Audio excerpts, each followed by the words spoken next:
નમસ્કાર મિત્રો, હું હરિવર્ધન ચોકસી આપ સૌનું સ્વાગત કરું છું। મિત્રો, આજના વિડીયોમાં આપનું ખૂબ ખૂબ સ્વાગત।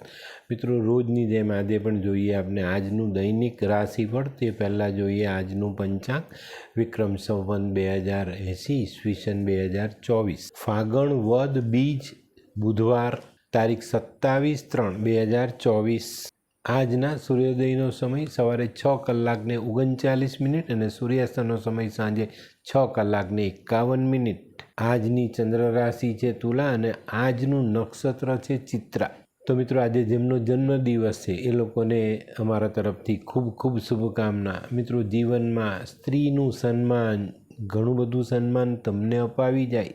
મિત્રો, આજે જે બાળકો જન્મ લે છે એ લોકોની રાશિ રહેશે તુલા અને આજના જન્મેલા બાળકો ખરેખર ખૂબ સુંદર હશે અને બુદ્ધિશાળી પણ હશે। તો મિત્રો, હવે જોઈએ આપણે આજનું દૈનિક રાશિફળ। પહેલી રાશિ મેષ રાશિ।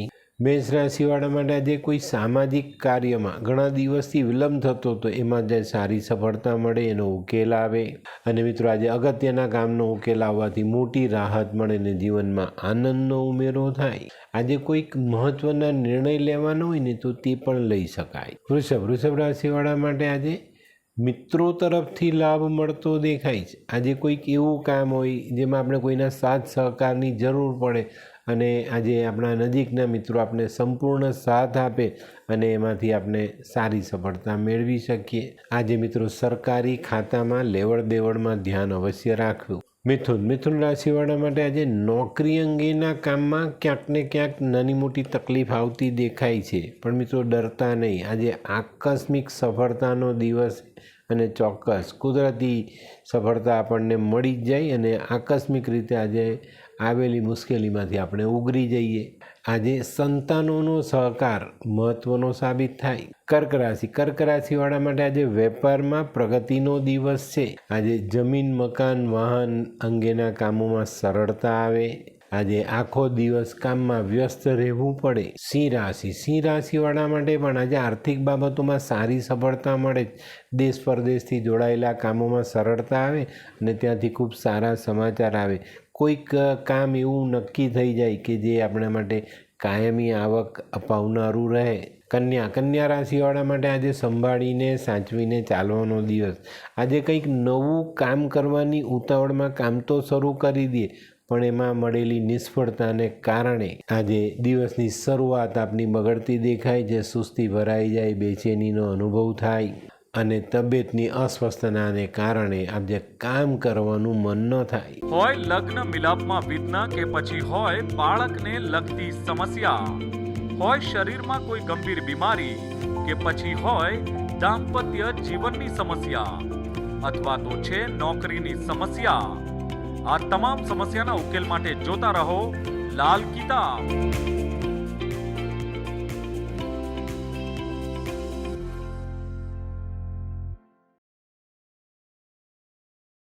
તુલા રાશિવાળા માટે આજે દિવસની શરૂઆત થોડા ટેન્શનથી થતી દેખાય। આજનું કામ વિચારીએ એટલે આપણને એવું લાગે કે ભાઈ મારી પાસે આટલું મેન પાવર નથી, આટલી તાકાત નથી, આટલા માણસો નથી, પણ મિત્રો આપણા જે આજુબાજુ રહેનારા મિત્રો શું કામના હોય, તો આજે એ લોકોનો સાથ સહકાર મળતો દેખાય છે અને એ લોકોના સાથ સહકારથી આજના બધા કામ સરળતાપૂર્વક પૂરા કરી શકાય। વૃશ્ચિક રાશિવાળાએ આજે થોડુંક સંભાળીને ચાલવાની જરૂરિયાત દેખાય છે। આજે સરકારી એજન્સીઓ તરફથી ક્યાંક ને ક્યાંક નાની મોટી અડચણોનો સામનો કરવો પડે। આજે સિઝનલ ધંધામાં ઘરાકીનો અભાવ દેખાય છે, તો મિત્રો માલનો ભરાવો નહીં કરતા। ધનરાશિવાળા માટે આજે દિવસ ઘણો સારો અને શુભ છે।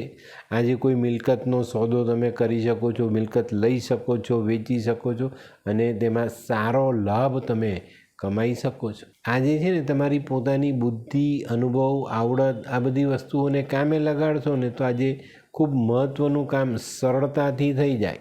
મકર રાશિવાળા માટે આજે કંઈક નવી ઓળખાણ થતી દેખાય છે અને આજે જે માણસ સાથે ઓળખાણ થશે ને એ તમારા માટે કામમાં સરળતા અપાવનારો સાબિત થાય। તો મિત્રો આજની ઓળખાણ પર ધ્યાન આપજો. માણસ ઓળખવામાં ભૂલ ન થાય એની કાળજી રાખજો. આજે છે ને તબિયતની બાબતમાં સાચવજો અને માતાની તબિયત ખાસ સાચવજો. કુંભ રાશિવાળાએ જે દિવસની શરૂઆત વાદ વિવાદ ટાળીને કરવાની છે. પછી ઘરમાં છે, બહાર છે, તમારા ધંધાની જગ્યાએ છે કે મિત્ર મંડળમાં કોઈની પણ સાથે વાદ વિવાદ ન થાય એની કાળજી અવશ્ય રાખજો. મીન રાશિવાળાને આજે પોતે કરેલા કામોની કદરના રૂપમાં માન સન્માન મળતું દેખાય. આજે સામાજિક અને વ્યવહારિક કામોમાં વ્યસ્ત રહેવું પડે.